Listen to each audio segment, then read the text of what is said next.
শাসক শেখ হাসিনার প্রশাসন এবং যুবলীগ আওয়ামী লীগ দ্বারা নির্বাচিত এক নেতা, যাকে আমরা সবসময় রাজপথে পেয়েছি, যার কাছ থেকে আমরা অনেক দিক নির্দেশনা গ্রহণ করি। আমাদের মাঝে আছেন আমাদের মাঝে আরেকজন পরিচ্ছন্ন রাজনীতিবিদ, ঢাকা বিভাগের সাংগঠনিক সম্পাদক অ্যাডভোকেট আবুল সালাম আজাদ সহ আমার সকল দলের নেতৃবৃন্দ, ভাইয়েরা, বোনেরা এবং আমার সাংবাদিক ভাইরা, সবাইকে জানাচ্ছি আমার বিপ্লবী শুভেচ্ছা ও সালাম। আজকে প্রচন্ড তাপদাহ চলছে বাংলাদেশে তাপদাহ চলছে, সেটা কিন্তু চোখে আমরা দেখছি। কিন্তু অর্থনৈতিক যে আজকে খরা চলছে, তার জন্য দায়ী এই অবৈধ সরকার, আওয়ামী সরকার আর তার দোসর ভারত। আজকে দেশের স্বাধীনতা তারা খর্ব করছে, যে স্বাধীনতার জন্য আমরা লড়াই করেছি। আমাদের দেশের জনগণ জানে কিভাবে লড়াই করে তার গণতন্ত্র পুনরুদ্ধার করা যায়, কিভাবে লড়াই করে তার অধিকার আদায় করা যায়। আপনারা দেখেছেন ব্রিটিশদের সাথে এই বাংলাদেশের জনগণ লড়াই করে গণতন্ত্র পুনরুদ্ধার করেছিল। আপনারা দেখেছেন পাকিস্তানি হানাদারদের তাড়িয়ে একটি বাংলাদেশের সৃষ্টি করেছিল শহীদ রাষ্ট্রপতি জিয়াউর রহমানের ডাকে, যিনি স্বাধীনতা ঘোষণা দিয়েছিলেন। আজকে দেশে রাজনীতির নিরাপত্তা নেই, সামাজিক নিরাপত্তা নেই। আজকে অনেকে অনেক কথা বললো সাংবাদিক ভাইদের নিয়ে, সাংবাদিক ভাইদের কোনো নিরাপত্তা নেই। আজকে বিভিন্ন জায়গায় সাংবাদিক ভাইরা হত্যা হচ্ছে, খুন হচ্ছে, তার বিচার নেই। খুন হচ্ছে আমাদের নেতা কর্মী ভাইরা, যারা সত্যি কথা বলতে যাচ্ছে, খুন হচ্ছে, হামলার শিকার হচ্ছে। ইভেন আমাদের এই যে চালা ভাইরা, রিক্সাওয়ালা ভাইরা, তারাও বাঁচার পাচ্ছে না এই বর্তমান অবৈধ সরকারের হাত থেকে। রাষ্ট্রপতি জিয়াউর রহমান বলেছিলেন প্রতিবেশী হবে আমাদের বন্ধু, কোনদিন প্রতিবেশী আমাদের প্রভু হবে না। কিন্তু এই বর্তমান সরকার শেখ হাসিনা, তিনি ভারতকে আমাদের প্রভু বানিয়েছেন। তিনি ভারতের কথায় উঠেন, ভারতের কথায় বসেন। ভারত থেকে উচ্ছিষ্ট মালামাল আমাদের দেশে রপ্তানি করছে, আর আমাদের দেশের কৃষকরা তাদের ন্যায্য মূল্য পাচ্ছে না। সেই মালামাল সিন্ডিকেটের মাধ্যমে তারা বাজারে সংকটের দিকে ফেলে দিচ্ছেন। আমরা যখন বাজারে যাই তখন হাহাকার দেখতে পাই জনগণের। হাহাকার এই কারণে হয়তো বলবেন এখনো তো মানুষ বেঁচে আছে ঠিকই, কিন্তু চারিদিকে ঋণ আর ঋণ, সেগুলো দেখতে পাওয়া যায়। ব্যাংকে গেলে দেখতে পাওয়া যায় আমাদের বাংলাদেশের জনগণের টাকা কিভাবে লুট করে এই আওয়ামী সরকার বিদেশে পাচার করছে। গত কিছুদিন আগে শুনতে পেলাম, আমি জানি না এখানে আপনারা শুনতে পেয়েছেন কিনা, আমাদের দেশে কে কোন পদে নমিনেশন পাবে, কোন এলাকা থেকে কে কোন পদে মন্ত্রী পরিষদে ডিপার্টমেন্ট ভাগাভাগি করবে, তাও নাকি সিদ্ধান্ত হয় ভারতে বসে, ভারতের সরকার দ্বারা। এই জন্য কি আমরা স্বাধীনতা যুদ্ধ করেছিলাম? আমার প্রশ্ন আপনাদের সবার কাছে, আপনারা সব জনগণ কিন্তু স্বাধীনতা যুদ্ধ করেছিলেন। সেখানে কিন্তু শুধু একটি রাজনৈতিক দল যুদ্ধ করেনি, সেখানে করেছিল আপামর জনতা। শহীদ প্রেসিডেন্ট জিয়াউর রহমান ছিলেন একজন মেজর জিয়া, যিনি দেশের ক্রান্তিকাল বুঝে ডাক দিয়েছিলেন যুদ্ধে, আর তাই জনগণ ঝাঁপিয়ে পড়েছিলেন। আজকে এই বাংলাদেশের সৃষ্টি হয়েছিল। আজকে এই স্বাধীন বাংলাদেশে কেন আমরা ভারতের দাবিদার হয়ে থাকবো? স্বাধীন বাংলাদেশে যে সত্যি কথা বলবে তাকে কেন গুম হতে হবে? কেন গুম হতে হয়েছিল সত্যি কথা বলার দায়ে ইলিয়াস আলীকে? কেন গুম হতে হয়েছিল আরো অনেক নেতা কর্মীকে? সকল প্রশ্নের চাই, বিচার চাই। এই যে মামলা হামলা হচ্ছে, বিচার চাই। সামনেই মে মাস, এটা আমাদের জন্য খুব গুরুত্বপূর্ণ মাস। শহীদ রাষ্ট্রপতি জিয়াউর রহমান ভালো মনের মানুষ ছিলেন, তাই তিনি ভারত থেকে শেখ হাসিনাকে বাংলাদেশে এনেছিলেন 17 তারিখে, আর তাকে জীবন দিতে হয়েছিল 30 তারিখে। এই মৃত্যুর বিচার চাই আপনাদের কাছে, এই মৃত্যুর বিচার চাই, এই মৃত্যুর বিচার করতে হবে। শহীদ রাষ্ট্রপতি জিয়াউর রহমানের মৃত্যুর জন্য দায়ীকে এই সরকার আর তার দোসর। আজকে আমি আরেকটা কথা শেষে বলতে চাই, ভারত থেকে হচ্ছে আমদানি উৎকৃষ্ট জিনিসে, আর বাংলাদেশ থেকে নিচ্ছে তারা লাশের পর লাশ, জ্বালানির লাশ। সবাইকে ধন্যবাদ। এই ভারতকে আমাদের বর্জন করতে হবে, এই শেখ হাসিনাকে আমাদের বর্জন করতে হবে, তবেই আমাদের দেশ স্বাধীনতা ফিরে পাবে। ভালো থাকুন, ধন্যবাদ সবাইকে। জগন্নাথ জন্য আহ্বান করছি অনুষ্ঠানের প্রধান বক্তা বাংলাদেশ জাতীয়তাবাদী দল কেন্দ্র সাংগঠনিক সম্পাদক বারবার পরামর্শিত নেতা জনাব অ্যাডভোকেট আব্দুল কালাম আজাদ সাহেব। হ্যালো হ্যালো হ্যালো হ্যালো বিসমিল্লাহির রহমানির রহিম। নতুন দল আয়োজিত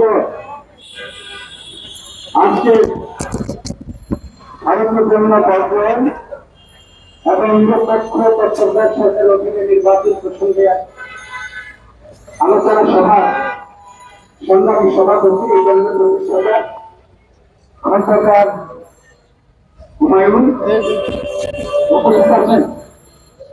আমাদের জাতীয়তাবাদী দলের জাতীয় নির্বাহী কমিটির সম্মানিত চেয়ারপারসন, সম্মানিত প্রতিষ্ঠান মন্ডলীর অন্যতম সদস্য, বারবার নির্বাচিত সংসদ সদস্য, আমাদের অত্যন্ত শ্রেষ্ঠ আপনজন, সদস্যকে মামলার আসামি জনাব জয়নাল আহমেদ ফারুক, উপস্থিত আছেন ছাত্র রাজনীতির কিংবদন্তি ঢাকার কলেজের সাবেক ভূতে রক্ষাসভা দলের সাবেক সাধারণ সম্পাদক এবং জাতীয়তাবাদী দলের নির্বাহী কমিটির সরকার সম্পাদক, বারবার তারা নির্যাতিত নেতা সভাপতি শিল্পী ইতিপূর্বে বক্তব্য রাখলেন আমাদের দলিত সম্পাদক মন্ডলীর অন্যতম নেত্রী, আমার অত্যন্ত আপনজন কাছে প্রিয়জন অর্পণা রায় সহ আমি বক্তব্য রেখেছেন। বক্তব্য করবো না, কারণ এরপরে আপনাদের একটা প্রোগ্রাম আছে। আমরা ভারতীয় পর্যটন, এটা কিন্তু একটা দেশ আরেকটা দেশের অন্য পর্যটন, এটা কিন্তু নীতি করে না, এটা স্বাভাবিকই। এক্সপোর্ট ইম্পোর্ট তথা আমি আমার দেশ থেকে মাল পাঠাবো, যে দেশে প্রয়োজন, যে দেশে আমাদের প্রয়োজন, সে দেশ থেকে আনবো, এই নীতিমালার মধ্যে দিয়ে কিন্তু একটা দেশ, রাষ্ট্র, সমাজ ব্যবস্থা সমস্ত কিছুই কিন্তু পৃথিবীর মধ্যে আদান প্রদানের ব্যবস্থাটা থাকে। আজকে কেন কথা উঠেছে, কেন আমরা ভারতের পণ্য বর্জন করলাম? যে ভারত স্বাধীনতা যুদ্ধে আমাদেরকে সহযোগিতা করেছে, আমাদের পাশে দাঁড়িয়েছে, আজকে কেন ভারতের বিরুদ্ধে কথা বলতে হয়? আমরা নরেন্দ্র মোদীকে বলতে চাই, আমি শেখ হাসিনাকে বলতে চাই, ভারতের বিরুদ্ধে আমাদের কোনো বক্তব্য নয়, ভারতের অন্য সকল দলের বিরুদ্ধে আমাদের কোনো বক্তব্য নয়, ভারতের সর্বসাধারণের বিরুদ্ধে কোনো বক্তব্য নয়। বক্তব্য উঠেছে যখনই নির্বাচন আসে, দেশে গণতন্ত্র প্রশ্ন আসে, দেশে গণতন্ত্রের মধ্য দিয়ে যখন আমরা একটা স্বাধীন সার্বভৌমতার মধ্য দিয়ে রাষ্ট্র ব্যবস্থা কায়েম করে একটা নিরপেক্ষ সরকার গঠন করতে চাই, তখনই আমরা দেখি এখানে ভারতের একটি দল, সাম্প্রদায়িক দল, ভারতের সাম্প্রদায়িক দল বিজেপি বিভিন্নভাবে বাংলাদেশের সরকারের সাথে আন্দোলন করে বাংলাদেশের গণতন্ত্র হত্যা করছেন। বাংলাদেশের বিভিন্নভাবে বিভিন্ন জায়গায় তারা বিভিন্ন প্রকল্পে লিপ্ত হচ্ছেন। আজকে বড়গুলোর অবস্থা কি? যে ভারত আমাদের স্বাধীনতা অর্জন করে চাই, ধরনের কিন্তু কত নীতিমালা থাকে, আমাদের সেই বর্ডারগুলিতে দেখি যে আমাদের কেউ যদি বর্ডারের পাশে চলাচল অথবা হাঁটাচলা করে সেখানে গুলি করে হত্যা করা হয়, সেখানে কোনো সহিংসতা নাই। আমরা যদি ভারতের বন্ধু হতাম, আমরা যদি মোদীর বন্ধু হতাম, তাহলে সেখানে হত্যা করার কথা ছিল না। হয়তো গ্রেপ্তার করে সেখানে নেওয়া হতো, গ্রেপ্তারের মধ্যে দিয়ে হয়তো আমাদের সাথে একটা হতো। কিন্তু সমস্ত কিছু মিলে একটি গভীর সংকল্প আমরা বলতে চাই, আমরা স্বাধীনতা যুদ্ধে ব্রিটিশ মধ্য দিয়ে স্বাধীনতা অর্জন করেছি। আমরা ভারতের হুকুমত হওয়ার জন্য আমরা দিল্লিকে ছেড়েছি, দিল্লির সাথে দিল্লির কাছে আমরা মাথা নত করার জন্য নয়। আমরা ঐক্যবদ্ধ হয়েছে, বাংলাদেশ ঐক্যবদ্ধ। যে কোনো করা হোক, আওয়ামী লীগ যত ষড়যন্ত্র করা হোক, শেখ হাসিনা যত ষড়যন্ত্র করে, আমরা বাংলাদেশকে রক্ষা করবো। এই বাংলাদেশকে রক্ষা করার জন্য জাউরা মানুষ স্বাধীনতার ঘোষণা দিয়েছিলেন, জাউরা মানুষ স্বাধীনতার ঘোষণা দিয়ে বাংলাদেশ স্বাধীন হয়েছিল। জাউরা আমাদের একদলীয় শাসন ব্যবস্থাগুলোতে বহুদলীয় শাসন ব্যবস্থা কায়েমের জন্য গণতন্ত্র প্রতিষ্ঠা হয়েছিল। আজকে আমাদের ঐক্যবদ্ধ হতে হবে। নিরপেক্ষ সরকার এনেছিল এই শেখ হাসিনা থাকতে নিরপেক্ষ সরকার হবে না। আজকে শেখ হাসিনার বিরুদ্ধে দুর্বার আন্দোলন করে তারেক রহমানের নেতৃত্বে গত 7 তারিখের নির্বাচনে বাংলাদেশের মানুষ ভোট বর্জন করে এই সেনাচন সরকারকে প্রত্যাখ্যান করেছেন। আগামী দিন আন্দোলন সংগ্রাম করে জনগণের পক্ষে থেকে নিরপেক্ষ সরকার থেকে আমরা নির্বাচন করব, এদেশে গণতন্ত্র প্রতিষ্ঠিত করব এবং খালেদা জিয়াকে আমরা আমাদের রাজ্যে ফিরে আনবো। এখানে আজকে আমাদের ঐক্যবদ্ধ হতে হবে। আমরা বলতে চাই কোন কিছু বর্জন নয়, একটা কিছু এক জায়গায় এই আওয়ামী লীগকে বর্জন করলে সমস্ত কিছু ফয়সালা হয়ে যাবে। আওয়ামী শেখ হাসিনাকে বর্জন করে গণতন্ত্রের প্রতিষ্ঠা হবে। শেখ হাসিনাকে বর্জন করলে দেশে বিদেশে যত রকম ষড়যন্ত্র করতে করো, কোন ষড়যন্ত্র করে বাংলাদেশের গণতন্ত্রকে রক্ষা করতে পারবে না। আপনাদের সবাইকে ধন্যবাদ।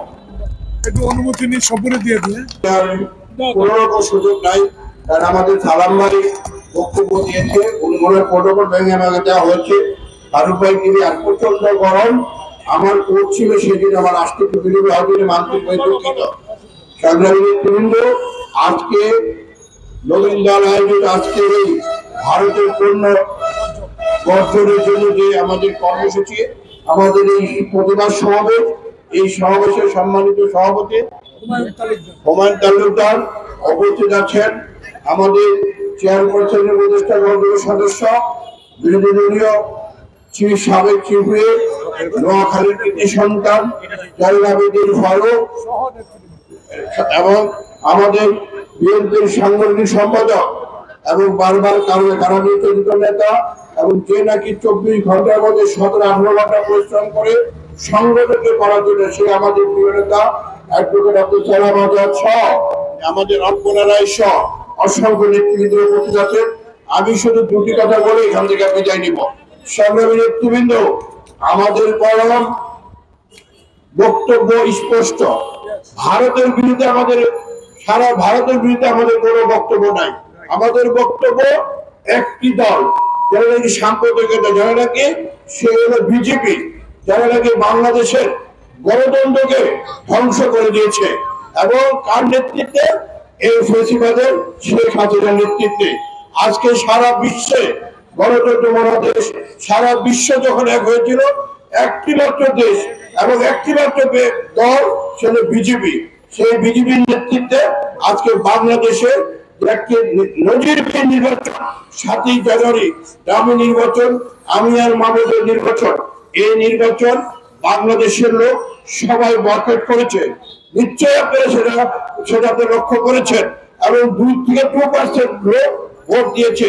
অনেকেই বলে বিএনপির আন্দোলন, আরে বিএনপির আন্দোলনের সফলতা সেখানে যে আমরা জনগণ প্রত্যাখ্যান করেছে এই আওয়ামী লীগ ফেসিবাদের যে অন্যায় অবিচার সবকিছু। তাই নেতৃবৃন্দ, আজকে আমাদের অসংখ্য নেতাবৃন্দকে কারাগারে রাখা হয়েছে। আমাদের সাইফুল আলম মিলক, আব্দুল কাদের ভুঁইয়া, হাবিবুর রশিদ হাবিব সহ অসংখ্য মুসাফির সহ আমাদের অসংখ্য নেতৃবৃন্দরে কারাগারে কেন? তারা এই বর্তমান ফেসিবাদের বিরুদ্ধে আন্দোলন সংগ্রাম করেছিল এবং তাদেরকে অন্যায়ভাবে জেলে রাখা হয়েছে, তাদেরকে আজকে সাজা দিয়ে জেলে রাখা হয়েছে। আপনারা নিশ্চয় অবগত আছেন, আমাদের নেত্রী বিএনপি চেয়ারপারসন দেশের নেত্রী বেগম খালেদা জিয়া 3 বারের প্রধানমন্ত্রী, সবচেয়ে জনপ্রিয় নেত্রী, তাকে একটা মিথ্যা মামলা দিয়ে কারাগারে রাখা হয়েছে।